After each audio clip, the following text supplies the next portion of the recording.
이는 여호와 앞에 향기로운 냄새니 곧 여호와께 드리는 화제니라.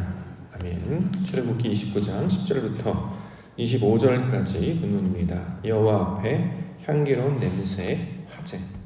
여호와 앞에 향기로운 냄새 화제라는 말씀의 제목입니다. 오늘 본문에서는 여호와 앞에 드리는 제사에 관해서 설명하고 있는데요. 특별히 화제로 설명하고 있습니다. 25절 먼저 보겠습니다. 25절에 너는 그것을 그들의 손에서 가져다가 제단 위에서 번제물을 더하여 불사르라. 이는 여호와 앞에 향기로운 냄새니 곧 여호와께 드리는 화제니라. 자, 화제, 불로 피우는 제사라는 뜻을 가리키는 말이죠. 소와 양을 제물 삼아서 그것을 불로 태우는 제사를 화제 이렇게 부르고 있습니다. 이걸 다른 말로 번제라고 부르기도 합니다. 자, 이처럼 화제 또는 번제를 우리 가운데 말씀하시는 그 이유가 무엇인가? 우리에게 화제를 드리라고 하는 것일까요? 번제, 실제로 소나 양을 잡아서 예배 때마다 불로 피워서 불로 가죽을 태우고 고기를 태워서 날마다 이렇게 불로 태우는 제사를 드리라고 하는 것인가?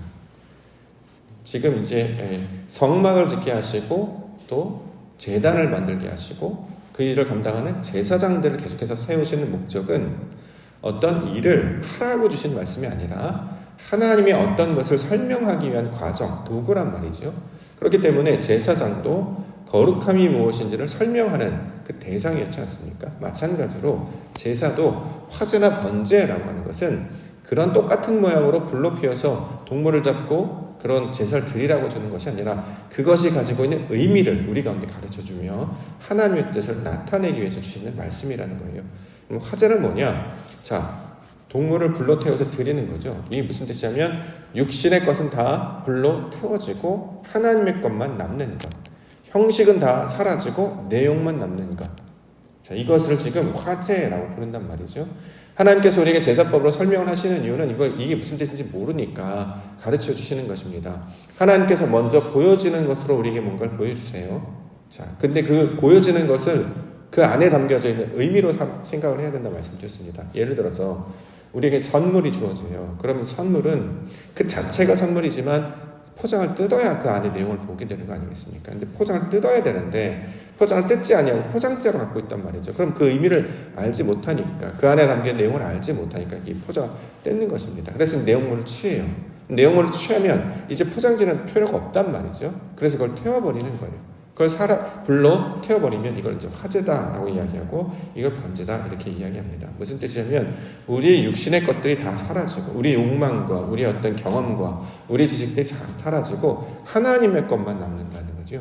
자, 그러면 하나님의 것만 남을 때 뭐가 남습니까?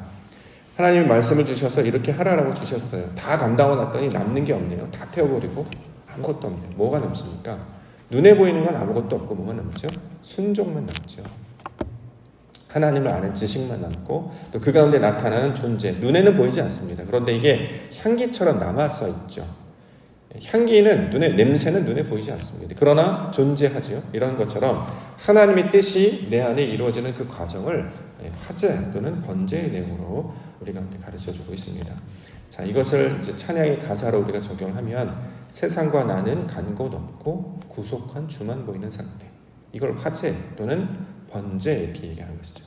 자, 이게 제사법으로 설명을 하는 것이기 때문에 아직까지도 이걸 그대로 제사법 그대로를 그냥 받는 경우가 있는데 우리에게 주시는 하나님의 의도가 무엇인지를 온전히 깨어서 깨닫게 하시려고 주시는 것이 이 번제와 이 화제의 내용이 되고 있습니다. 이걸 우리가 이제 요즘에 이걸 예배로 받죠. 우리가 드려지는 예배를 이 제사법을 그대로 받아서 감당하는 것으로 우리가 이걸 이해를 합니다. 자, 우리가 예배를 드립니다. 그런데 형식이 있단 말이죠. 예를 들어서 사도신경으로 시작한다거나 또 순서를 정한다거나 또는 찬송을 부른다거나 이건 다 형식 아닙니까? 의전이죠. 의식에 해당하는 것입니다. 근데 그 자체가 의미 있는 것이 아니라 그 안에 담겨지는 의도가 있단 말이에요. 속성이 있단 말이에요. 자, 그것들을 우리가 취하여 우리가 가지게 될 때 그래서 우리가 어떤 역할을 감당하고 이것을 나누어서 함께 감당하고 함께 마음을 모두고 머리를 그리스도를 머리 삼아서 모두가 그 앞에 연합하여 함께 이루어져서 예배로 나아가면 자, 이것이 하나님의 뜻이 된다는 거죠. 예배가 끝나면 형식은 다 사라집니다. 의식도 다 사라지죠. 이게 전통교회일수록 형식과 의식을 굉장히 강조합니다. 왜냐하면 구별됨이 뭔지를 잘 모르기 때문에. 그래서 굳이 이 형식과 의식을 굉장히 강조하는 이유는 세상에 사는 사람들과 교회에서 신앙생활하는 사람들이 구별됨이 없다 보니까 이걸 이제 구별하기 위해서 이 형식을 강조합니다. 그런데 이게 이제 시간이 지나면 지날수록 계속 형식과 의식이 남아있는 상태로 가는 게 아니고 이게 이제 점점 사라지게 되죠. 그래서 굳이 형식을 지키지 않아도, 형식이 필요하지 않아도 하나님을 아는 것들로 충만한 상태가 된다고 하면 이제 더 이상 형식은 붙잡지 아니하는 상태가 되는 거죠. 형식을 아직도 그대로 붙잡고 나오는 곳이니 로마 카톨릭 교회가 그 모양을 그대로 취하고 있죠. 그 자체가 의미가 있는 것이 아닙니다. 근데 사람들 자꾸 이제 거기에 얽매여 있는데 거기서부터 자유하고 그 가운데 하나님을 아는 지식으로 나아가게 되면 내가 무엇을 하지 않더라도 하나님을 아는 지경까지 다다르기 때문에 바로 그 내용을 받을 수 있는 것. 이것을 가리키고 있습니다. 그래서 우리 가운데 하나님께서 말씀을 주세요. 근데 말씀을 우리가 그대로 못 먹잖아요. 써가지고 못 먹는단 말이죠. 딱딱해서 껍질채로 지금 말씀을 그대로 못 먹어요. 게다가 우리는 젖을 먹는 아이와 똑같아서 이가 없으므로 이걸 씹을 수도 없단 말이죠. 그래서 하나님께서 눈을 주시고 이를 주셔서 먹고 씹고 이것을 되새기고 묵상하게 만들어 주셨습니다. 그 과정 가운데 이제 그 도움을 받기 위해서는 이제 설교자라든가 목회자라든가 목사를 통해서 어떻게 말씀을 이해하고 받아야 되는지 이제 우리가 배우게 됩니다. 근데 나중에 시간이 지나게 되면 도움 없이도 스스로 먹게 되는 신약에서도 장성한 자의 분량까지 충만한 데 이르라라고 하는 것은 젖먹이 아일 때는 항상 떠먹여줘야 한단 말이죠. 말씀을 서론본론 결론 이렇게 해가지고 첫째, 둘째, 셋째 또는 3M, 4R, 4S 이런 식으로 이렇게 딱딱딱 정해줘서 먹을 수 있도록 잘라주거나 해줘야지만 먹을 수 있게 됩니다. 그 정도 먹어야 내가 뭔가 남는 게 있다, 내가 배운 게 있다. 근데 이거는 전한 말씀이기 때문에 온전히 자기 지식이 되지 못합니다. 내가 그 말씀을 가지고 먹고 살아내야 이게 자기 양식이 된단 말이죠.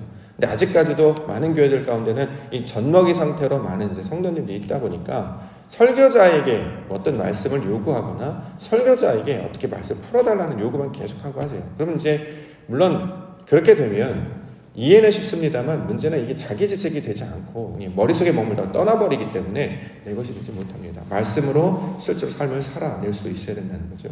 이제 어떤 도움이나 어떤 과정 없이 하나님의 것들을 바로 이해하는 지경까지 우리를 인도하셨기 때문에 나중에 하나님의 말씀을 듣더라도 이것은 하나님의 어떤 의도를 가지고 나에게 말씀을 하시는 것이다 라고 깨닫게 되면 이거를 얼굴과 얼굴을 마주대했다 이제 이렇게 표현을 하는 것입니다. 말씀을 설명하지 않아도 어떤 다른 해석 풀어주지 않아도 하나님의 뜻이 무엇인지를 바로 알 수 있게 된다는 거죠. 고린도 전서에 따르면 희미하게 알았던 데에서 이제 온전하게 아는 상태, 수건으로 가려져 있어서 보지 못했다가 이제 그것이 걷어지기 때문에 말씀을 아는 상태가 되는 것입니다. 그 아는 상태가 되도록 모든 형식과 그런 껍데기들을 다 태워버리는 것을 성경은 화제라고 이야기합니다. 우리가 나중에 화제의 상태가 되는 거예요. 하나님께서 세상의 것, 사람의 것, 육신의 것, 이 세상의 모든 것을 다 태우시고 하나님의 것만 남는 것. 뭐가 남는다고요? 순종, 믿음, 소망 이런 것만 남죠. 눈에 안 보이지 않습니까? 근데 하나님께서 우리에게 뭔가를 가르쳐 주셨기 때문에 그것이 존재하여서 우리를 이끌고 나아가게 하는 그 향기에 이끌려서 나아가게 하는 힘과 능력이 되는 것. 이것을 화제의 개념, 번제의 개념으로 설명하고 있습니다. 이처럼 하나님의 것이 내 안에 역사하여서 내가 그 존재, 보이지는 않지만 냄새는 느낄 수 있단 말이죠. 그 존재에 이끌려서 살아가는 것을 오늘 본문에는 여호와 앞에 향기로운 냄새가 되었다 이렇게 이제 묘사를 하는 것입니다. 보이지 않지만 향기로 남아있는 그 향기가 되어 있는 상태. 이것을 우리 가운데 가르쳐주고 있는 것이고, 그러면 여호와 앞에 있는 향기로운 그 냄새, 그 실체는 뭐냐면 결국 성령이 되겠죠. 우리가 영의 사람이 되는 것. 이것을 가리키고 있는 말입니다. 그렇기 때문에 말씀을 항상 영으로 받는 연습들을 하고 있잖아요. 예수님께서 이 땅 가운데 오셔서 내가 너에게 이른 말은 영이다. 그렇죠? 생명을 주는 것이다. 이렇게 말씀을 하시는 이유는 그 뜻이 무엇인지를 우리 가운데 풀어서 설명을 해주셨기 때문에 이것을 깨닫게 해주셨습니다. 이 훈련을 평생을 통해서 예배 또는 어떤 직분, 어떤 상황을 통해서 연습을 해나가고 하나님의 때에 아버지 방법에 다다르게 되면 여호와의 산에 오르게 되는 것처럼 오순절날 성령의 역사를 이루게 되는 것처럼 하나님의 말씀에 그 감동을 받는 자들로 저와 여러분을 살게 하신단 말이죠. 그럼 그때부터는 영의 감동에 의해서 살아갑니다. 사람은 말씀에 살아가는 것으로 시작하지만 결국에 말씀보다 더 강조되는 것은 영에 의해서, 다시 말해 하나님의 감동에 의해서 살아간단 말이죠. 사람은 사람의 말, 설득함, 전도의 설득, 이런 논리로 움직이는 게 아니라 영으로 움직이는 존재이기 때문에 다시 말해 감동으로 움직이는 존재란 말이죠. 하나님의 감동하심으로 우리가 반응하여서 움직이는 존재가 되기 때문에 이것을 그 화재 모양으로 형식과 껍데기와 육신은 다 살라지고 하나님의 것만 남는 상태로 우리 가운데 보여주시는 거예요. 그럼 그 화재의 상태, 번제의 상태가 되면 하나님의 감동의 사람이 되기 때문에 어떠한 말씀이 이르더라도 늘 아버지 뜻이 어떠한가를 찾고 그분의 뜻에 따라 살아가게 된다라는 거죠. 그래서 세상 사람들 가운데 귀를 기울이지 않아요. 세상에 들려지는 모든 어떤 잡다한 소식들, 또 그런 어떤 지겨운 이야기들, 거기에 마음을 뺏기지 아니하고 내 깊은 곳 가운데, 우리 심령 깊은 곳 가운데 지성소에서 울려 퍼지는 그 성령의 음성을 계속해서 듣고 반응하는 분이 되기 때문에 하나님의 감동에 따라서 움직이는 자들로 바뀌게 된다는 거죠. 자, 그렇게 만들기 위해서 저와 여러분들을 요 제사법으로 우리 가운데 가르쳐주고 있는 것입니다. 자, 그 말씀들을 살펴보기를 원합니다. 첫 번째는 안수 이야기하는데요. 10절. 너는 숫송아지를 회막 앞으로 끌어오고 아론과 그의 아들들은 그 송아지 머리에 안수할지며. 19절에 너는 다른 순양을 택하고 아론과 그의 아들들은 그 순양의 머리에 안수할지며. 자, 안수라는 말이 나왔죠. 손을 이렇게 얹는다라는 표현이잖아요. 그 짐승에게 이렇게 손을 얹는다라는 건 이게 무슨 뜻입니까?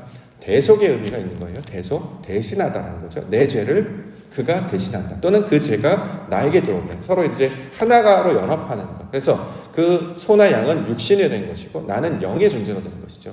육신은 나중에 죽임을 당하잖아요. 소나 양은 죽습니다. 내 육신의 것은 죽고 영의 것만 남는 상태가 된단 말이죠.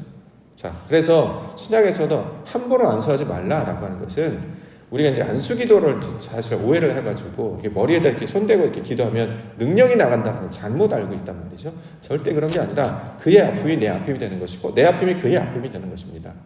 그의 죄가 내 죄가 되는 것이고 내 죄가 그의 죄가 되는 거예요. 그렇죠? 그러니까 이걸 우리가 공유하는 한 몸이 된다라는 개념을 가지고 있기 때문에 그가 예를 들어서 아프거나 힘들거나 어려운 거 안수할 수 있어요. 근데 문제는 안수를 지금 누가 하고 있습니까? 아론과 그의 자손들만 하죠. 제사장들만 한단 말이에요. 다시 말해 거룩한 자들만 해요.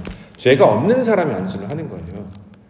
죄가 없어야 이 사람이 깨끗해지지 않겠습니까? 근데 우리는 다 죄인이란 말이죠. 그러니까 사람이 사람에게 안수하는 것은 가급적이면 하지 않는 것이 좋습니다.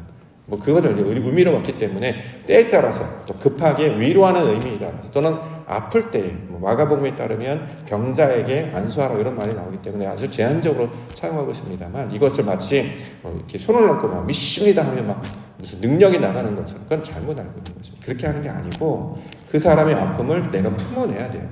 그분이 아프고 있는 질병을 내가 아프겠습니다. 이분이 어떤 질병을 갖고 있다. 그럼 그 질병을 내가 안고 가겠습니다. 이런 뜻이 되기 때문에 함부로 하시면 위험하다라는 거죠. 또 문제는 내가 가지고 있는 질병이 있을 수도 있고 내가 가지고 있는 죄도 있을 수 있잖아요. 이것이 그에게 전가되는 것이기 때문에 그렇게 되지 않는 것이 좋습니다. 근데 중요한 것은 그래서 어떻게 되냐? 그것이 죽어지게 된다라는 거죠. 14절 그 스소의 고기와 가죽의 똥을 진박에서 불사르라 이는 속죄제니라. 18절 그 순양 전부를 제단 위에 불사르라 이는 여호와께 드린 번제요 이는 향기로운 냄새니 여호와께 드린 화제니라. 자, 속죄제, 화제, 죄를 사하는 제사, 그래서 속죄제, 불을 피우는 제사, 화제 이렇게 이야기합니다만 공통점이 뭐냐면 다 불로 태우는 거죠. 육신이 죽는 것을 가리키고 있는 말입니다. 칼로 잡아서 각을 뜨고 자, 다 꺼내놔가지고 다 해체한단 말이죠. 근데 중요한 것은 거기다 불을 비춰 불로 태워서 다 살라지게 하는 것입니다. 하나님의 말씀이 우리 심령골수를 찔러 쪼개죠. 다 생각들 감찰하세요. 다 드러나게 하신단 말이에요. 그래서 그대로 내버려 두느냐? 그게 아니라 불로 태우시는 거예요. 육신의 생각들은 다 사라지고 형식적인 것, 의식적인 건 다 사라지고 하나님의 것만 남게 하신다는 거죠. 우리가 예배 때 나오더라도 진리의 말씀으로 우리가 말씀을 받는 이유는 사람의 생각이나 경험을 성령의 불로 다 태우셔야 합니다. 교회 와서 자꾸 자기 주장을 하시는 분들이 있어요. 올바른 신앙으로 나아가지 못합니다. 왜냐하면 신앙은 내 것을 주장하는 것이 아니라 하나님의 것을 받는 것이거든요. 리시브, 영어로 이제 리시브, 그냥 받는 것이에요. 근데 이게 받아집니까? 말씀이 써서 못 받고 또 예수 그리스도가 우리의 생각과 모양이 다르기 때문에 받지 못하고 성령 보이지도 않아서 우리가 그 그릇이 되지 못해 못 받는단 말이죠. 그런데 이것을 받아내도록 하시는 분이 하나님이시기 때문에 받아내려면 어떻게 되느냐? 내 것이 사라져야 돼. 나를 비워야 되고 내 그릇이 넓어져야 됩니다. 근데 이것을 포기하지 못하니까 받지도 못하고 내 것도 포기 못하고 그래서 그냥 이스라엘 백성들이 광야에서 40년 동안 머무르다 죽는 것처럼 동일하게 아무 유익도 없이 교회는 수십 년 다녔으나 바뀌는 것도 없고 도전도 없고 새롭게 되는 것도 없고 교회를 다녔는데 하나님이 가르쳐준 새로운 진리에 대한 것은 하나도 깨닫지 못하고 그냥 형식만 지키다가 껍데기만 그러니까 우리가 크리스마스 다되면 포장지만 열심히 받는 거예요. 내용물은 하나도 받지 못하고 껍데기만 잔뜩 받는 거죠. 나중에 다 버려질 것들인데 중요한 건 그 안에 담겨있는 내용물이고 그것을 또 더 나아가서 그걸 먹어야 되죠. 내용물은 다 음식이기 때문에 먹어야 되는데 먹지도 못하고 그냥 보고 그냥 갖다 버리는 거. 그러니까 내가 영으로 건강해지지도 못하고 하나님을 아는 지식에 자라가지도 못하고 그러니까 이 세상을 영생으로 살아가는 것이 아니라 항상 이스라엘의 애굽에서 노예로 살아갔다는 것처럼 시간에 갇히고 공간에 갇히고 사람에게 갇히고 사건에게 갇히고 그래서 휘둘리고 한 번도 그것을 이겨보지 못하고요. 시간을 극복해내지 못해요. 영혼으로 사는 존재로 우리를 부르셨는데 우리는 항상 시간에 쫓겨다니거나 끌려다니거나 피해다니거나 공간도 마찬가지입니다. 공간도 우리가 감당할 수 있도록 이겨내야 되는데 이걸 이겨내지 못해요. 그래서 어떤 상황 가운데 부닥치면 두려워하죠. 마치 막다른 골목에 다다는 것처럼 보이지 않으면 두려워하고 불안해하고 그런데 영혼으로 사는 사람은 공간 위에 있잖아요. 그러니까 위에서 바라보기 때문에 다 보이기 때문에 두려워하지 않게 된다는 거죠. 사람에게 매인다라는 거. 어떤 사람 잘하는 사람도 있고 날 미워하는 사람도 있습니다. 어저께 말씀드렸던 것처럼 사람은 좋아하는 것도 이유가 없고 싫어하는 것도 이유가 없습니다. 그냥 찾는 것뿐이죠. 다 사랑할 수 없고 다 좋아할 수 없어요. 그냥 좋은 거고 그냥 싫은 거예요. 근데 막 이유를 따라서 나에게 그 문제가 있는 것처럼 우리가 힘들어하는데 그럴 필요 없다는 거죠. 사람에게 갇히지 말라. 또 사건 어떤 일이 우리 가운데 벌어지면 큰일 났다 어떡하냐 이게 아니라 하나님을 찾는 과정을 설명해 주고 있기 때문에 자, 그 가운데 역사하신 하나님을 바라보는 자로 살게 하시는 것이 저와 여러분들에게 주는 모습입니다. 그러니까 우리에게 날마다 예배하게 하시고 삶을 살아내면서 하나님 날마다 찾게 하시는 것은 그 온전한 자, 완전한 자, 하나님의 말씀을 찾고 그 영으로 살아가는 자로 만드시기 위하여서 날마다 이것을 우리 가운데 가르쳐 주신다는 것이죠. 마지막으로는 피에 관한 이야기 하는데요. 20절, 21절. 너는 그 순양을 잡고 그것의 피를 가져다가 아론의 오른쪽 깃뿌리와 그의 아들들의 오른쪽 깃뿌리에 바르고 그 오른손 엄지와 오른발 엄지에 바르고 그 피를 제단 주에 뿌리고 제단 위에 피와 관유를 가져다가 아론과 그의 옷과 그의 아들들과 그의 아들들의 옷에 뿌리라. 그와 그의 옷과 그의 아들들과 그의 아들들의 옷이 거룩하리라. 자, 피를 뿌리라는 거잖아요. 이걸 먼저 그대로 지키면 막 귀에다도 바르고 온몸에 뿌리고 동물을 잡다가 피를 막 온몸에 뿌려야 되잖아요. 그렇죠? 어떤 분들 말씀을 왜 그대로 해석하지 않느냐라고 하시면 이걸 말씀을 그대로 해석하면 어떻게 됩니까? 정말 우리 몸에 피를 뿌려야 되는 거잖아요. 그렇죠? 그럼 어떻게 되겠습니까? 이게 도살장처럼 피범벅이 되지 않겠습니까? 이걸 실제로 구현해서 문제가 된 적도 있었어요. 이걸 그대로 한번 해보겠다고 아이들 주일학교에서 동물을 잡아다가 이걸 그대로 구현을 해냈어요. 이게 동영상이 있거든요. 아이들이 난리가 났습니다. 충격받아가지고 그렇게 하라는 게 아니죠. 성경은 그걸 가르쳐주는 게 똑같이 따라하라는 게 아니라 피를 뿌린다는 게 무슨 의미인지를 알라라는 거잖아요.